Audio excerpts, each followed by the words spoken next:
lo que todos anhelamos en alguna forma, o todos los creyentes deberíamos anhelar, pero no tenemos idea de cómo, no tenemos idea de qué es lo que anhelamos, ¿no? Porque estamos hablando de la eternidad, algo que nunca se ha visto y que las descripciones que se nos brindan son en realidad algo cortas, y mucho de ello es también, parece un lenguaje figurado, ¿no? Difícil de poder comprender exactamente. Lo cierto es lo siguiente respecto a la eternidad, es que todo es acerca de Dios, o sea, todo lo llena Dios.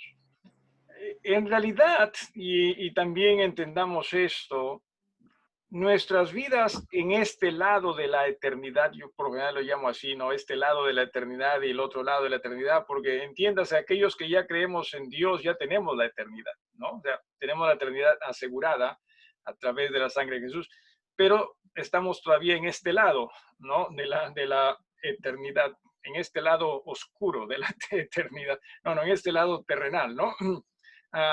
Ya cuando Jesús venga y haya cielos nuevos, tierra nueva, entonces ya sería el otro lado de la eternidad. Pero usted entienda que su eternidad comienza con Jesús, ¿sí? Y obviamente nunca va a terminar, porque la eternidad es eso, es eternidad. Algunos piensan que los creyentes podemos perder la vida eterna.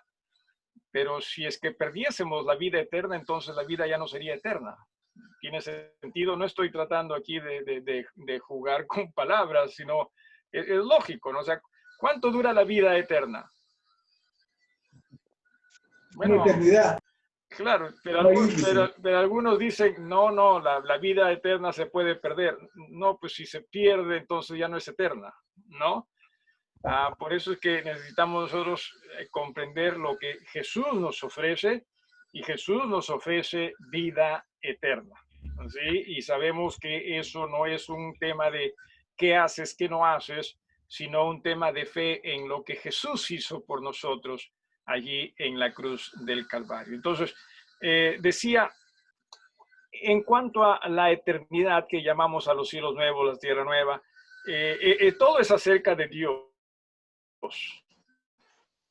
Pero también quisiera que comprendamos que el mismo principio debería ser en nosotros, en este lado de la eternidad. O sea, para nosotros hoy en día, en realidad todo debería ser acerca de Dios, pero nos dejamos distraer y pensamos que no podemos, y ciertamente tenemos enemigos al respecto, ¿no? Nosotros mismos, nuestra propia carne, el mundo, Satanás también, ¿no? Que están ahí contra la vida del creyente. Pero deberíamos nosotros sí comprender, todo es acerca de Dios. El apóstol Pablo mismo, ¿se acuerda usted? ¿Cuántas veces acaso no nos enseñó todo lo que hagamos, ¿no? Sea de palabra o de hecho, hagámoslo ¿para quién? Para Dios. Correcto. Pablo mismo también dijo, ¿no? Que si vivimos, ¿para quién debemos vivir? Para Dios. Que si en este cuerpo morimos, igual, para Dios. Sea que vivamos o sea que muramos, del Señor somos. Pero nos cuesta a nosotros. Repito, mientras estemos en este cuerpo que tanto adoramos, pero que tampoco también a veces nos ayuda, ¿sí? Esta carne vendida al pecado. Entonces, mientras estemos en este cuerpo, vamos nosotros a tener esas dificultades, pero la idea es ir creciendo hacia permitir que Dios llene más y más nuestras vidas ya. ¿Sí me estoy dejando entender con esto? ¿Sí? ¿Por qué es que estamos diciendo esto? Bueno, porque si se dan cuenta, en el capítulo 21, ¿no? Donde se habla de la Nueva Jerusalén, Y recuerden que una de las cosas que la Jerusalén actual anhela es el templo de Israel, ¿no? El primer templo fue edificado por Salomón, que fue el templo de los que se construyeron el más majestuoso, ¿no? Y no solo el más majestuoso, sino el que contaba con la gloria de Dios. Luego vino el templo que se construyó con Zorobabel cuando regresaron de la cautividad, ¿no? Zorobabel y ¿quién más fue? Nehemías, ¿no? Esdras también. Y luego fue el templo que estuvo en pie cuando Jesús estuvo sobre la tierra. ¿Saben quién construyó ese templo? ¿Alguno de ustedes sabe quién construyó el templo que estuvo en Jerusalén durante el tiempo de la vida de Jesús sobre la tierra?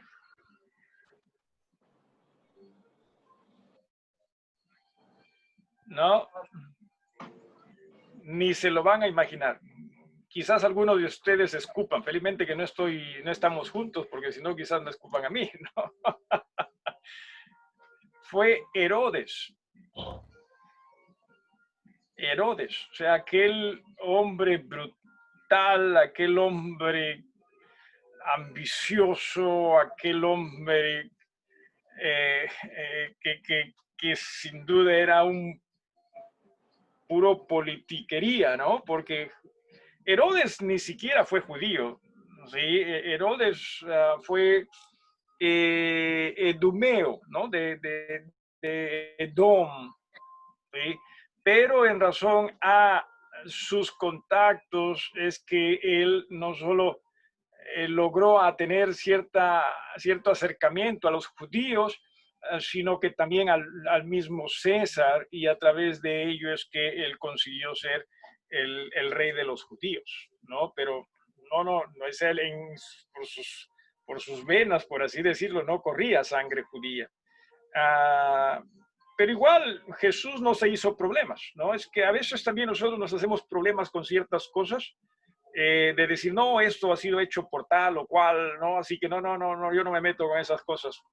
Y entiendo que en circunstancias debe ser así, pero Jesús no se hizo problemas en el templo. Él consideró el templo, a pesar de que fue Herodes quien lo construyó, como el templo de Dios, como la casa de Dios. Por eso es que entró en más de una ocasión, ¿no? A limpiar el templo, ¿no? Botando a los mercaderes, arrojando a los mercaderes. Entonces, ya ese templo dicho sea de paso, ese templo se terminó, creo que más o menos en el año 63 después de Cristo, porque cuando Jesús estuvo acá, ese templo no estuvo terminado. Pero más o menos algo así fue. Y en el año 70 lo destruyeron, ¿sí? O sea, los romanos destruyeron Jerusalén y hasta ahora no hay templo. Desde el año 70 después de Cristo, ¿sí? No hay templo en Jerusalén. Se piensa que lo que ahora existe en ese mismo lugar donde estuvo el templo, ¿sí? En antaño, es la mezquita de Omar. ¿Usted ha escuchado hablar de la mezquita de Omar? Cuando usted vea fotos de Jerusalén, va a ver un gran templo con una cúpula dorada. Esa es la mezquita de Omar, que le pertenece al mismo lugar, sí, debe construirse el templo. Pero obviamente hoy por hoy no se va a poder hacer eso porque comienza otra guerra.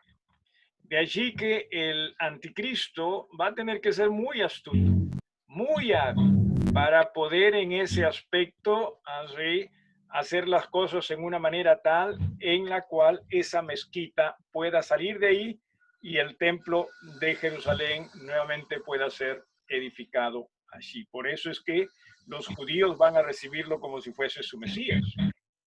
¿Sí? Pero en fin, los judíos, eso es algo que ellos están esperando, su templo. Pero mire lo que menciona aquí en este capítulo 21, ¿sí? Donde se dice de Dios dice, capítulo 21, ¿no? Habla de versículo 2, yo vi la santa ciudad, la nueva Jerusalén descender del cielo de Dios, dispuesta como una esposa ataviada para su marido, y oí una gran voz del cielo que decía, he aquí el tabernáculo de Dios con los hombres, él morará con ellos y ellos serán su pueblo y Dios mismo estará con ellos como su Dios. Entonces, a lo que se está dirigiendo acá es al hecho de que no va a haber templo, porque Dios va a ser el templo, Dios va a estar allí. Entonces, por eso es que también nosotros hoy en día necesitamos comprender si hay algo que en realidad nosotros necesitamos, siempre va a ser nuestro Dios. ¿Ok? Muy bien, a partir del versículo 15, ahí nos detuvimos la última clase, a partir del versículo número 15, dice, el que hablaba conmigo tenía una caña de medir, ¿sí? De oro para medir la ciudad, sus puertas y su muro. La ciudad se halla establecida en cuadro. Se está hablando de la Nueva Jerusalén. Y su longitud es igual a su anchura. ¿Sí? Y él midió la ciudad con la caña 12,000 estadios. O sea, si es 12,000 estadios a la redonda, como se dice en términos populares, aunque acá sería a la cuadrada, ¿no? Porque dice que en cuadros va a ser un cuadro, dice, ¿no? Entonces no va a ser a la redonda, sino al cuadro o al cuadrado. No sé exactamente si se refiere a ello, pero 12,000 estadios, perdón, en todo caso, un estadio, ¿sí? Un estadio era el equivalente o es el equivalente a 180 metros. ¿Sí? 180 metros. O sea, si multiplica, así sería, ¿verdad? Claro. Los los 12,000 estadios por 180, ¿cuántos le saldría?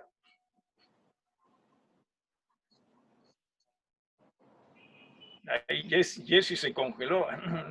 Ya salió. Okay. A ver, los que tienen esa mente brillante, ¿cuánto sería? 2.160.000. Ok, 2 millones. Ok, 160. ahora si lo dividimos eso entre 4, porque son 4 lados, ¿no? 540.000. 540,000 sería metros, ¿correcto? 540,000 metros, estaría bien, claro. Bueno, eso es lo que en todo caso saldría por lado, ¿no? 540,000 metros por lado, ¿no? No lo sé. No sé exactamente cómo va a hacer esto. ¿Cuánto es 540,000 metros? ¿Está bien o cómo es? ¿Alguien tiene alguna mejor numerología? ¿Sí? Entonces estamos hablando de una ciudad que, a ver, ¿cuánto sería 540,000? Sí, entre 1,000, que sería un kilómetro de 1,000 metros, ¿no? ¿Alguna de ustedes?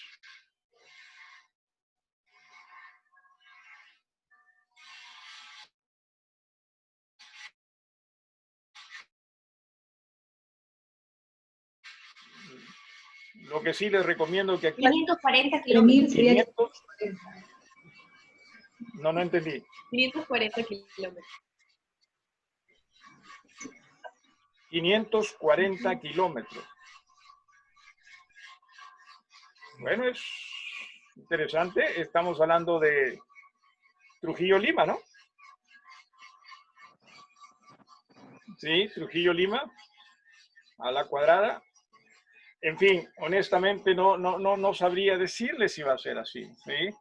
Ahora, aún así fuese 540 metros, ¿no? Por un lado,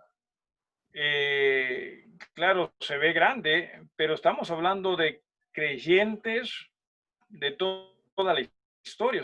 Estamos hablando de millones sobre millones. Dentro de todo eso, no lo sé.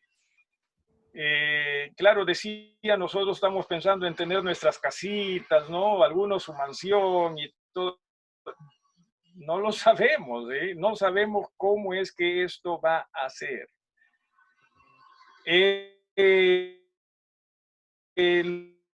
Lo mismo también.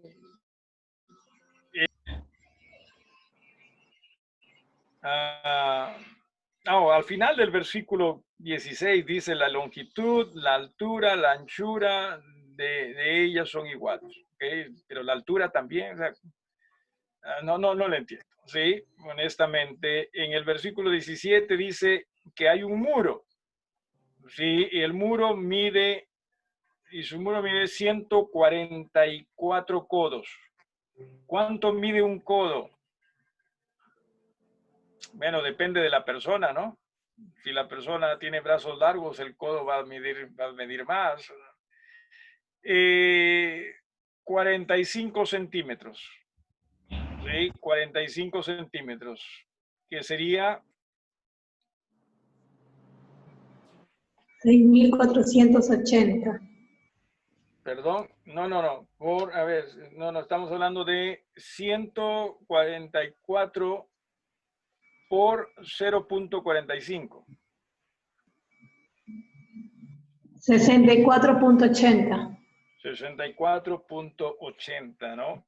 Ahora, eso es lo que no entiendo, que dice en el versículo anterior, al final dice, habla de su altura, ¿no? Altura y la anchura de ellas, pero también habla de un muro, y un muro es alto, ¿no? O sea, y 64 metros de altura es bastante. O sea, y lo último, o sea, nosotros nos ponemos, ¿para qué un muro tan alto?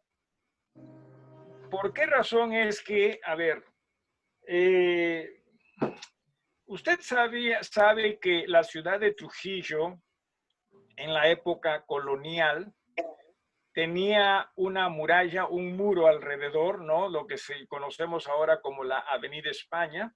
Hay todavía un pedazo de esa muralla en este sector de, bueno, casualmente la Avenida España, con lo que es el barrio municipal, me parece que es, ¿no? Lo que antes por ahí estaba el Camal. ¿Es así, hermano Eduardo? ¿Cómo estás, hermana? Buenas tardes. Sí, ¿verdad? El Camal estaba por allí, claro que sí. ¿Por qué razón creen que las ciudades tenían muros? Protección. Claro que sí. De ataque. Claro que sí, protección. Entonces la pregunta es, y no es que estemos dudando, ¿no?, de lo que Dios dice, sino ¿por qué razón habría muros en esa nueva Jerusalén? ¿No? Ataques no van a haber. Satanás ya para esas alturas ya está en el infierno, ¿no? Entonces, de ahí que hay cosas que no quedan muy claras, que si Dios quiere que haya muros, está bien. Simplemente estoy tratando de que nosotros lo pudiésemos comprender, ¿no? No. O sea, no nos queda muy claro. De ahí que también puede ser que mucho de esto sea un lenguaje, como habíamos hablado, figurado, que no lo podemos entender. Pero lo cierto es que todo lo que Dios haga va a estar bien. ¿Sí? O sea, todo lo que Dios presente con esa nueva Jerusalén va a ser maravilloso. Es como aún hoy en día hay muchas cosas que quizás Dios hace y nosotros no lo comprendemos, Es más, en muchos casos no lo aceptamos. Pero entiéndase que aún hoy todo lo que Dios hace es correcto, ¿sí? Está bien. Solo que nosotros tenemos que más bien acostumbrarnos a aceptar en confianza lo que Él hace, sabiendo que lo que Él hace siempre es correcto. No nos gusta muchas veces, nos duele muchas veces, pero lo que Él hace siempre, siempre es correcto. Muchas veces también nosotros como que le adjudicamos a él cosas que no necesariamente él hace, ¿no? Por ejemplo, asesinatos. Muchas personas piensan, no, es que Dios así lo ha querido. No, no, o sea, entiéndase, no necesariamente, ¿sí? Hay que tener cuidado con muchas cosas. Dios siempre actúa de acuerdo a lo que Él es y en Él, en este sentido, siempre va a haber justicia. ¿Sí? Siempre va a haber justicia. Muy bien, ¿alguna pregunta hasta acá?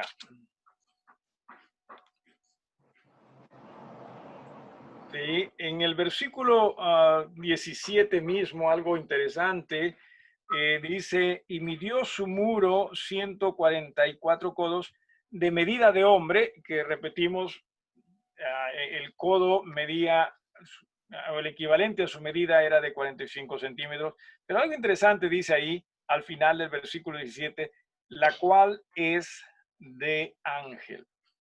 ¿Sabía usted que usted tiene el codo como de un ángel? ¿Sí? Por eso es que ahora, ¿cómo nos saludamos? Con codito, ¿no? Ese saludo es angelical. ¿Sí? Usted ni cuenta se daba, ¿sí? O sea, el saludo con codito es un saludo angelical. En fin, no sé. Supongo que aquí dice es medida de ángel en razón a que recuerde quien le está brindando esta revelación a Juan, ¿no? El apóstol es el ángel, es un ángel, ¿no? Así que quizás por esa razón está diciendo en cuanto a medidas es lo mismo. Y aquí viene también, mire usted, este muro. ¿Sí? El material, dice en el versículo 18, era de jaspe, pero la ciudad era de oro puro. Entienda eso, ¿sí? La ciudad, esto es la Nueva Jerusalén, va a ser de oro puro. De allí que hemos hablado, ¿no? Decimos que si la ciudad va a ser de oro, entonces las casas, ¿cómo van a ser? Y ya nos hacemos ideas, ¿verdad? Que no, bacán. No pensamos, ¿sí o no, Yanina? ¿Es así o no, hermana Yanina? No, ¿sí o no? Decimos todavía, acá no tengo ni en qué caerme muerto, pero allá tengo una mansión, decimos, ¿sí o no? El hecho de que estemos ahí ya es más que suficiente y el resto también, así como acá decimos, nuestra relación con Dios es todo y el resto es yapa también, ¿no? Pero ¿qué yapa? ¿Qué va a haber? Dice, es más, lo que dice en el versículo 18, ¿no? El material de su muro era de jaspe, que no sé exactamente qué es el jaspe. ¿Alguien sabe? ¿Es más valioso que el oro? ¿Alguien lo sabe? ¿Alguien tiene alguna joyita de jaspe? No. Ok. Y menciona también, o sea, va a ser tan resplandeciente, ¿no? El oro puro, que dice es semejante al vidrio limpio. Ahora, déjeme hacerle esta pregunta, ¿sí? En tiempo bíblico, estamos hablando en el primer siglo, ¿existía el vidrio?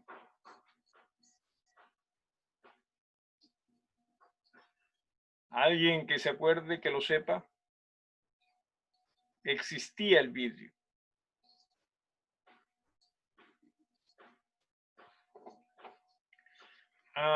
Quizás se refiere a algo cristalino, ¿no? Simplemente al cristal más que al vidrio mismo, ¿no? Porque no existía, entiendo, el vidrio.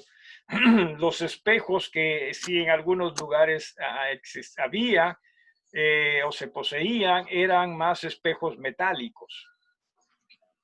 Sí, más espejos metálicos.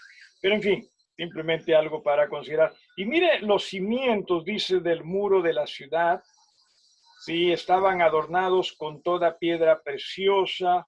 El primer cimiento era jaspe, el segundo zafiro, el tercero ágata, el cuarto esmeralda, el quinto ónice, el sexto cornalina, el séptimo crisolito, el octavo crisopraso, el undécimo jacinto y el duodécimo amatista. ¿Sí? Las 12 puertas eran 12 perlas. Cada una de las puertas era una perla y la calle de la ciudad era de oro puro, transparente como el vidrio. Algo importante es que ya se nos había dicho en el versículo 12 que tenía un muro, dice, grande y alto con 12 puertas y en las 12 puertas 12 ángeles y los nombres inscritos que son de las 12 tribus de los hijos de Israel.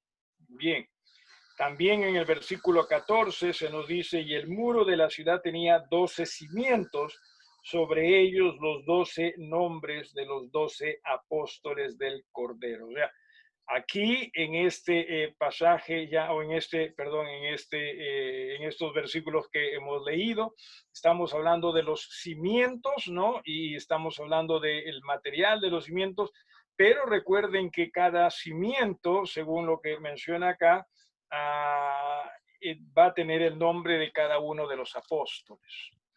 ¿Sí? Ahora, puede ser que también a cada uno dice que se le va a dar un nuevo nombre, ¿no? En el cielo vamos a ver también eso. Quizás esos no son materiales preciosos, sino son los nuevos nombres que se le van a dar a los apóstoles. No lo sé. No, no lo sé, ¿no? No lo sé exactamente, ¿sí? Y en el versículo 22, y aquí viene aquello que también habíamos mencionado anteriormente, no vi en ella templo. O sea, ¿por qué razón es que no hay templo en esa nueva Jerusalén?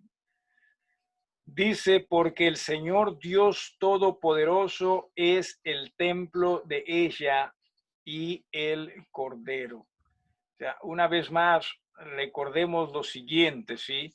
Es Dios quien lo va a llenar todo y ojalá hoy en día fuese Dios quien llenase toda nuestra vida. Sería más que suficiente, más que maravilloso sería nuestra vida. El problema con nosotros en realidad no está en las cosas que necesitamos, ya no está o no está en las necesidades que tenemos. A veces nosotros pensamos, ¿verdad?, que los problemas se solucionarían si tuviésemos todo aquello que nosotros necesitamos. ¿Sabía usted que si usted y yo tuviésemos todo aquello que pensamos necesitar, todavía seguiríamos nosotros pensando que tenemos dificultades?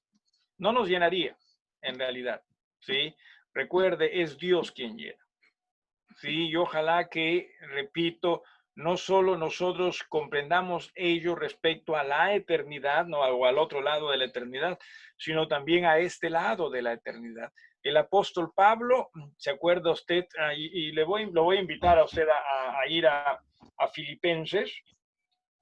Filipenses, vamos a ver en Filipenses, capítulo número 4.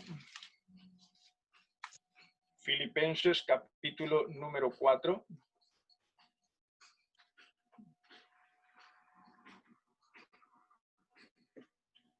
Dice a partir del versículo número 6, 4, 6. Dice, por nada estéis afanosos, si no sean conocidas vuestras peticiones delante de Dios en toda oración y ruego, con acción de gracias. Y la paz de Dios, que sobrepasa todos y vuestros pensamientos en Cristo Jesús. Eso es por un lado. recuerde, Dios no desea que nosotros, sus hijos, vivamos asustados, desesperados, para nada. Dios desea que nosotros aprendamos a confiar en Él, y por eso es que en el versículo 7 dice, y la paz de Dios. O sea, Dios puede hacer eso ya, ¿sí? Y más adelante, en el versículo 10, el apóstol escribe o sigue hablando en esta carta y dice, en gran manera me gocé en el Señor de que ya al fin habéis revivido vuestro cuidado de mí, de lo cual también estabais solícitos, pero os faltaba la oportunidad. O sea, esta iglesia en Filipos envió una ofrenda al apóstol, el apóstol estaba en prisión. Le envió una ofrenda para sus gastos, ¿sí? Y luego dice en el versículo 11, no lo digo porque tenga escasez, pues he aprendido a contentarme, o sea, a estar satisfecho, ¿sí? Cualquiera que sea mi situación. Sé vivir humildemente y sé tener abundancia. En todo y por todo estoy enseñado, así para estar saciado como para tener hambre, así para tener abundancia como para padecer necesidad. Todo lo puedo en Cristo, que me fortalece. ¿Se da usted cuenta? Una vez más, recordemos y entendamos, ¿sí? No se trata de las llamadas necesidades que tenemos y que sí tenemos. No estoy diciendo acá que todo es una ilusión. No. Que sí las tenemos, ¿sí? Pero lo que se trata mucho más es que entendamos que en Jesús estamos completos, ¿sí? Aún en medio de las llamadas necesidades. En Jesús estamos completos. Él nos puede ayudar, ¿sí? Entonces, lo mismo en el otro lado de la eternidad, ¿sí? Lo mismo en lo que estamos nosotros hablando acá en el Apocalipsis, en el capítulo 21. O sea, Dios lo va a llenar todo. Vamos al capítulo 21 nuevamente de Apocalipsis, versículo 22. Dice, y no vi en ella templo, porque el Señor Dios Todopoderoso es el templo de ella. La ciudad no tiene necesidad de sol ni de luna que brillen en ella, porque la gloria de Dios la ilumina y el Cordero es su lumbrera. En estas últimas semanas, sin duda que el frío se ha acrecentado en nuestra ciudad, ¿sí? Y muchos no estamos, ya no veo las horas de que salga el solcito y todo eso, ¿verdad? Porque un día así todo nublado y con frío encima, nos hace sentirnos como que no, algo falta acá. Pero recordemos que cada día, sí, si bien es cierto, no siempre es soleado, sí hay muchos días que son nublados, pero entiéndase que quien nos debe dar el gozo y la tranquilidad a nuestras vidas no es el tipo de día, sino es la presencia de Jesús en nuestras vidas. Si me dejo entender, ¿sí? Hoy, eso va a ser así en el futuro, también en la eternidad, porque nos está diciendo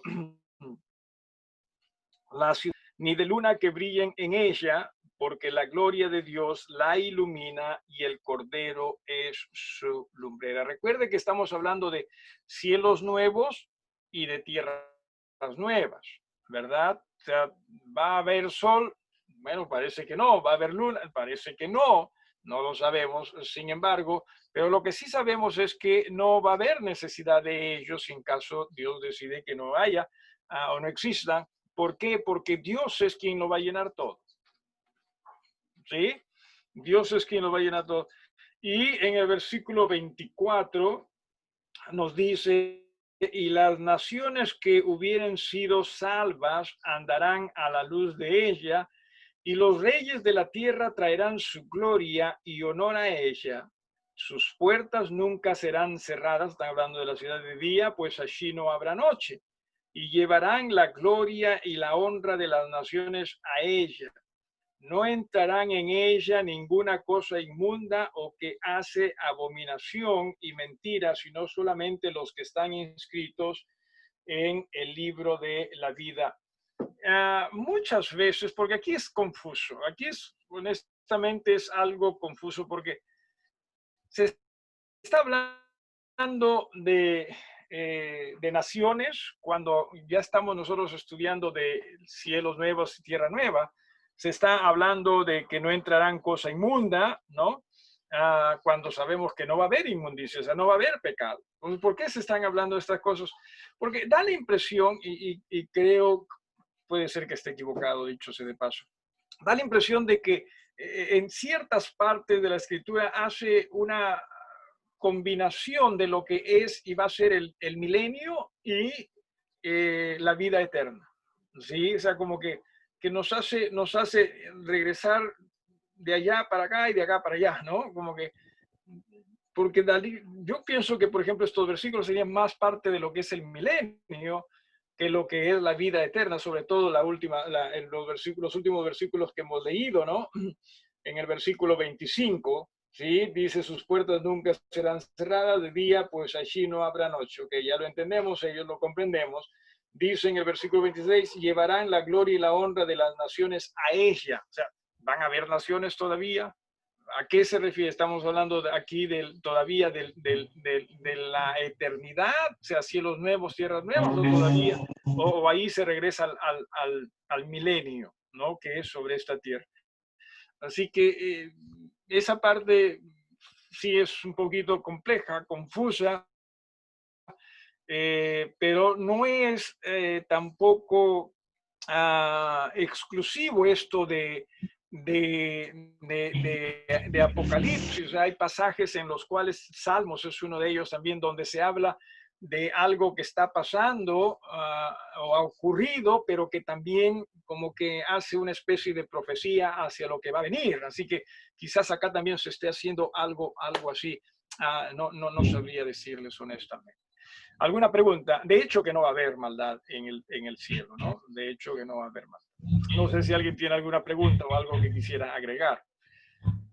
Aunque es todo tan, no sé, confuso que las preguntas que usted haga quizás también tenga otra respuesta confusa, ¿no? Así que no lo sé. ¿Alguien, algo que quisiera agregar usted?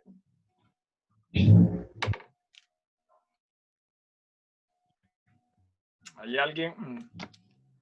Ok, comenzamos con el capítulo 22, entonces, que sería ya el último capítulo de la Biblia. Dice, después me mostró un río limpio de agua de vida, cielo nuevo, tierra nueva, resplandeciente como cristal, que salía de ellos mismos, del mismo, es uno, ¿no? En medio de la calle de la ciudad y a uno y otro lado del río estaba el árbol de la vida que produce 12 frutos, dando cada mes su fruto, y las hojas del árbol eran para la sanidad de las naciones. ¿Significa con esto que va a haber enfermedad? Porque habla de sanidad, ¿no? O simplemente, bueno, veámoslo como lo veamos, es complicado porque si decimos o simplemente es para evitar las enfermedades, pero si se hace algo para evitar las enfermedades, entonces quiere decir que las enfermedades son posibles, ¿no? O serían posibles, pero sabemos que no hay tal cosa ya. Así que exactamente, repito, si nuevamente está yendo y viniendo del milenio y de la eternidad, que puede ser, en fin. Luego habla en el versículo 3, no habrá más maldición, y el trono de Dios y del Cordero estará en ella, y sus siervos le servirán, y verán su rostro, y su nombre estará en sus frentes. No habrá allí más noche, no tienen necesidad de luz de lámpara ni de luz de sol, porque Dios el Señor los iluminará y reinarán por los siglos de los siglos.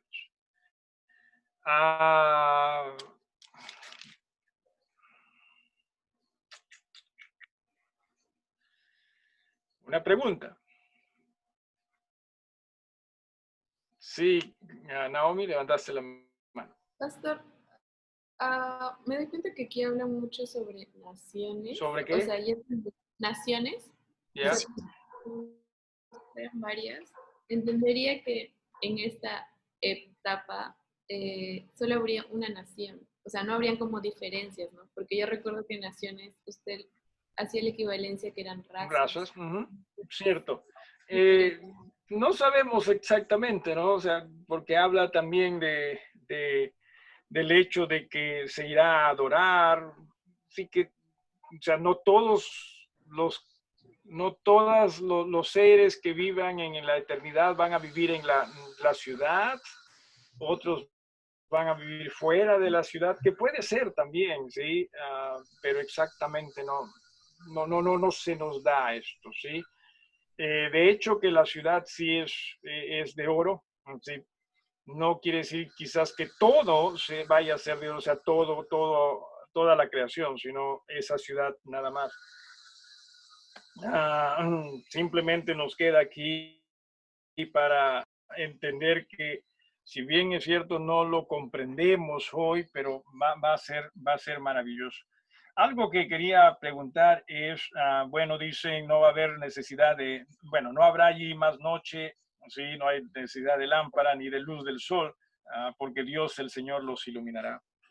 Una de las preguntas que quizás también nos plantearíamos, ¿no?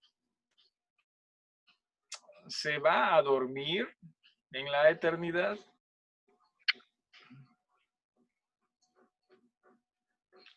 Así que los dormilones de este tiempo no que estén mal, porque no están no, porque como saben que no van a dormir después, entonces está bien que duerman. En realidad los dormilones son más espirituales entonces, ¿no? Claro, porque ya están pensando en la eternidad. En cambio nosotros los carnales, ¿no? Pues estamos pensando, no, pues más bien está afanados por el día.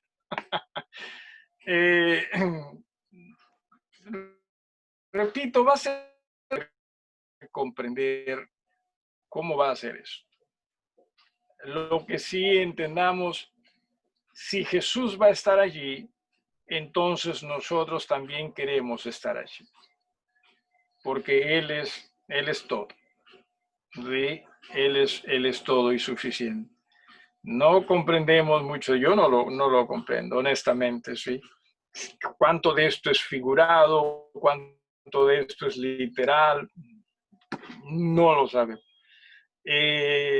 Creo que aquellas descripciones, por ejemplo, de la ciudad, quizás sí haya mucho lenguaje figurado, pero en lo que se refiere a la presencia de Dios y cómo es que Dios llena todo, pienso que eso no es figurado.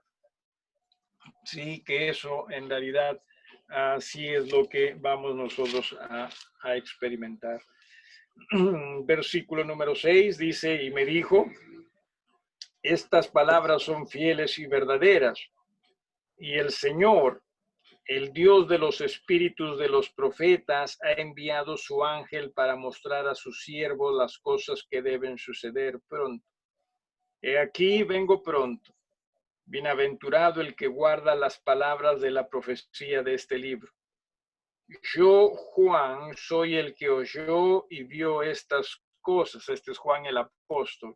Y después que las hube oído y visto, me postré para adorar a los pies del ángel que me mostraba estas cosas.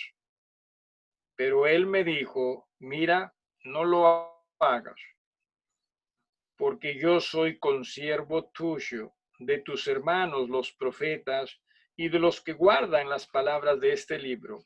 Adora a Dios. Un par de cosas.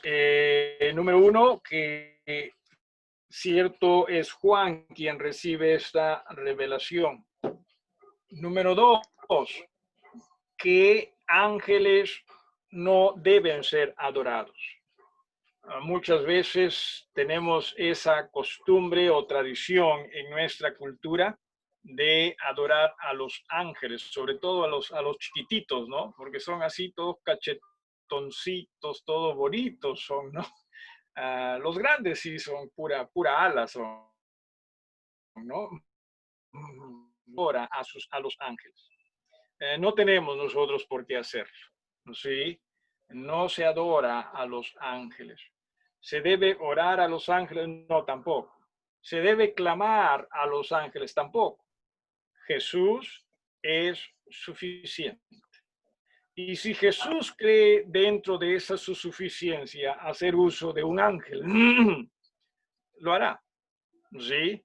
Pero no pensemos que dependemos de la ayuda de los ángeles. Ellos son consiervos. Eso es lo que dice acá. ¿Sí? Eso es lo que dice. Son consiervos nuestros. O sea, están para asistirnos de acuerdo a lo que el Señor quiere en lo que se refiere a el reinado de Cristo. ¿Sí? Al servicio a Dios en su reino. A quien se adora es a Dios. Sí, es a Dios. Esto de que no, que clama a los ángeles, no clamamos a los ángeles. Y claro, en el Antiguo Testamento hay expresiones que invitan e indican ello, pero también entiéndase que muchas veces algunas de esas expresiones se refieren a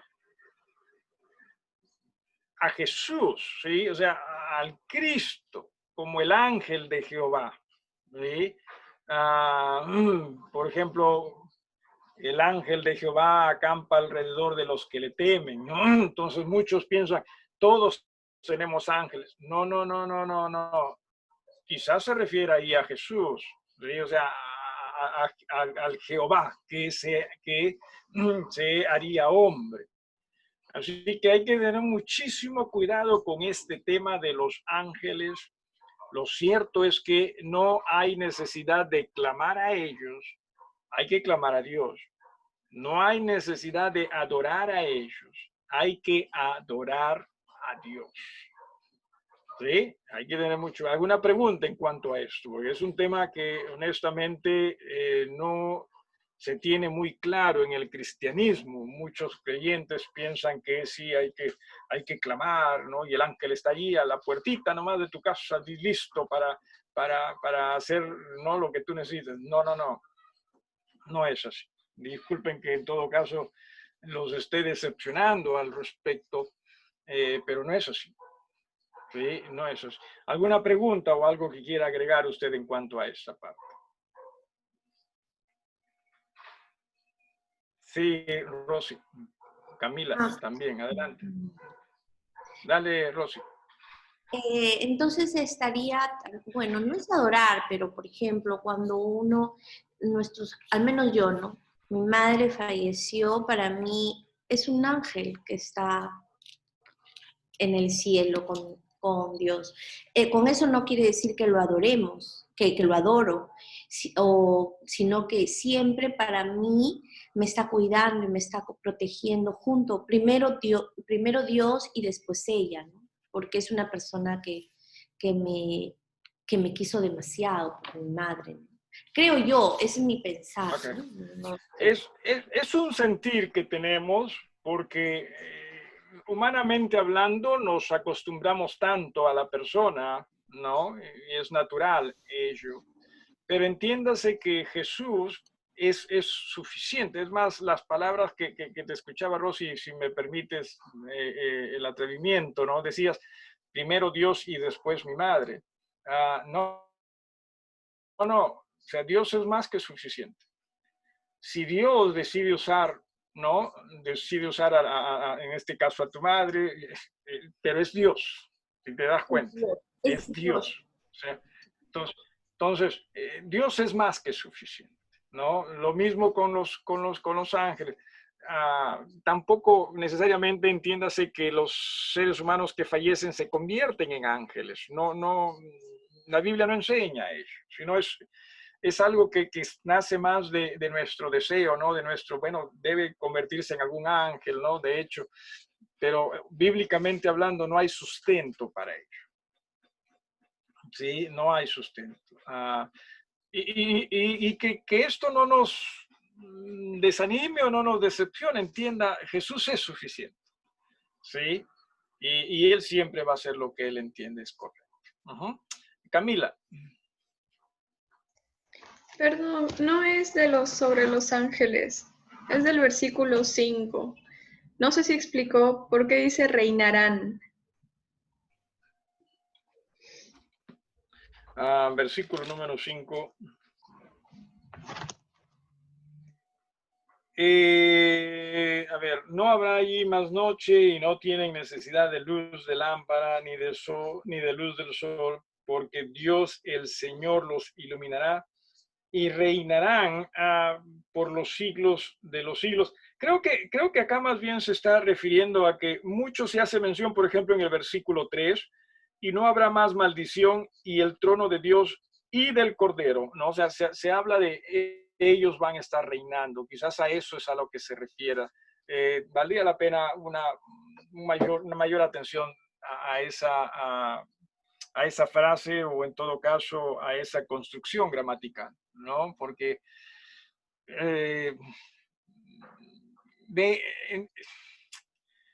Jesús es Dios, ciertamente, pero también fue un hombre, ¿no? O sea, va a haber un Jesús hombre y va a haber un Jesús Dios.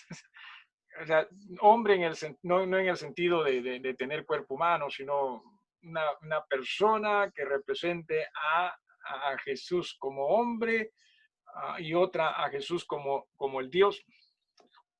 Hay tantas preguntas que yo no las tengo claras, honestamente, Camila. Pero pienso que acá más se está refiriendo a la divinidad. ¿Algo más o alguien más?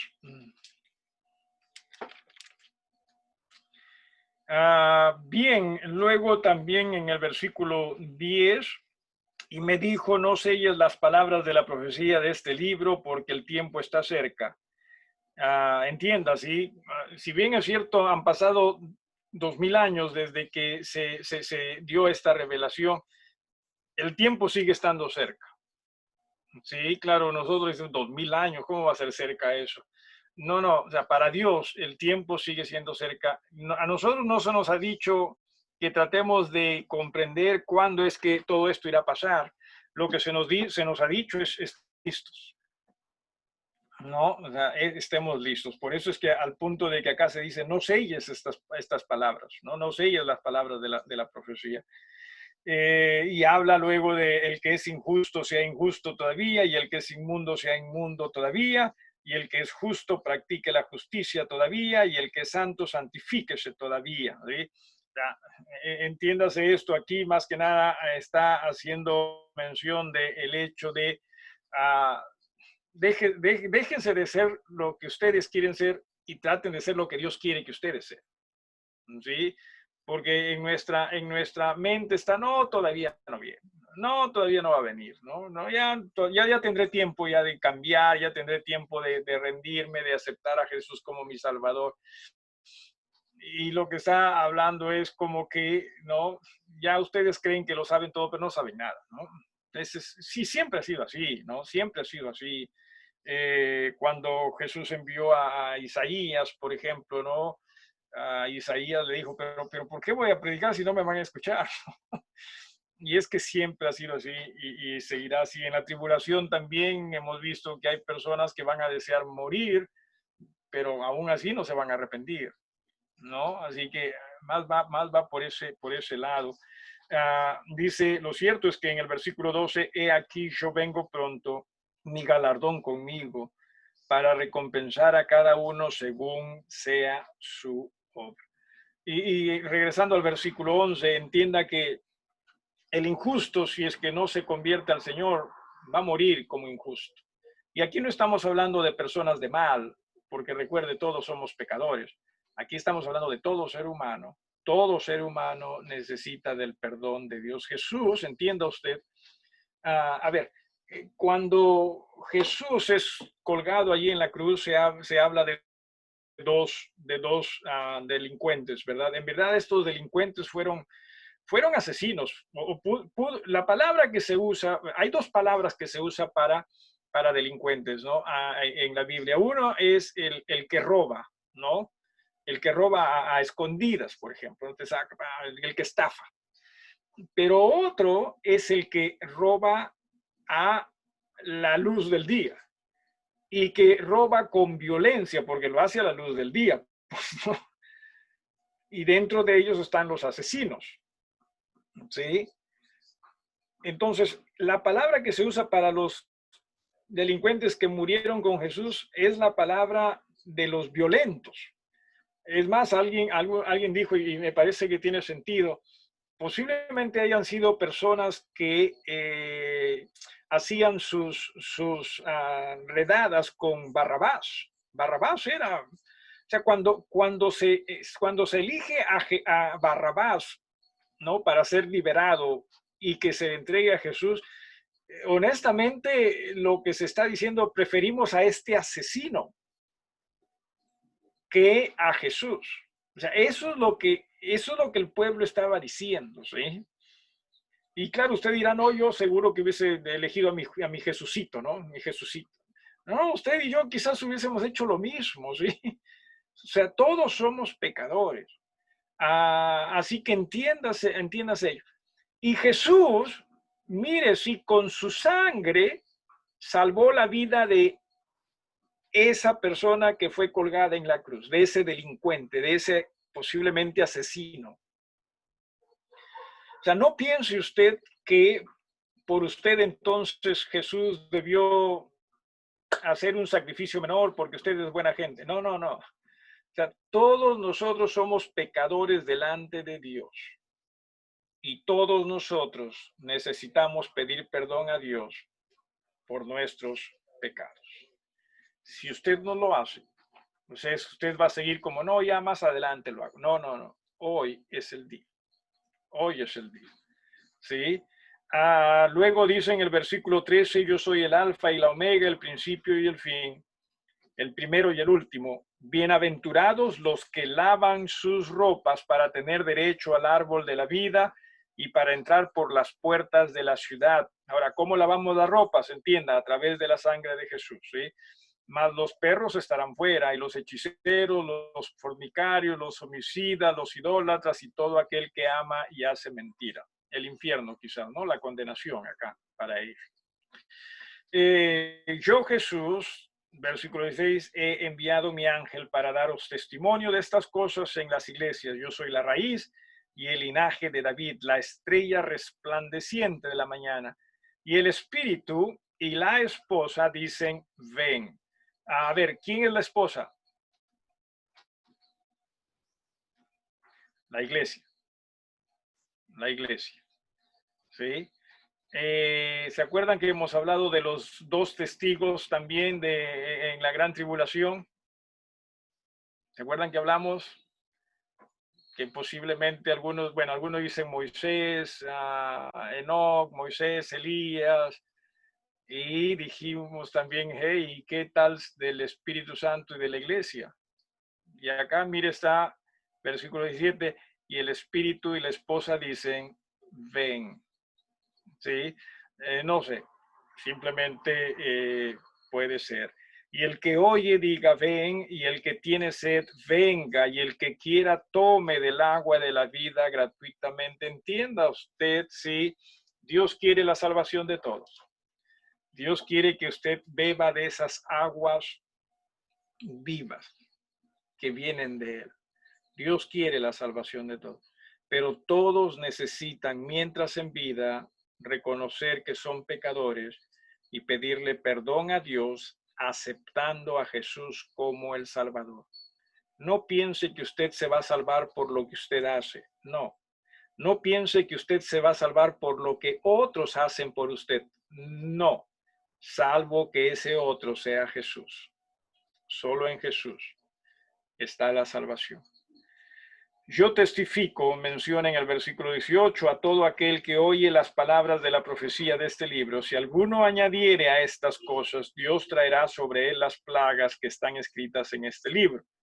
Si alguno quitare de las palabras del libro de esta profecía, Dios quitará su parte del libro de la vida y de la santa ciudad y de las cosas que están escritas en este libro. El que da testimonio de estas cosas dice: ciertamente vengo en breve. Amén. Sí, ven, Señor Jesús. Ojalá que esa sea nuestra convicción. Sí, ven. Sí. Y termina: la gracia de nuestro Señor Jesucristo sea con todos vosotros. Amén. Amén. Espero que este estudio nos haya ayudado sobre todo a entender estos últimos tiempos, o los últimos tiempos, perdón, no estos, y que también en ello nosotros comprendamos que nuestra mirada debe ser puesta en Jesús, siempre. Muchísimas gracias por su tiempo. En lo que a mí se refiere, si ustedes me permiten, voy a tomarme unas vacaciones, ¿sí? De los estudios en la tarde. Veremos qué es lo que también en el Señor podemos hacer para estudios posteriores. ¿Sí? Déjenme estar pensando al respecto, orando al respecto. Y usted también ore por esto, que el Señor nos guíe y nos ayude. No voy a decir que ya me cansé de ustedes, porque sería mentirles. No me he cansado de ustedes. ¿Sí? Pero sí creo que necesitamos, en lo personal, descansar un poco. Y si hay la intención de todavía reunirnos, podamos ver cómo lo hacemos. ¿Ok? Algo más.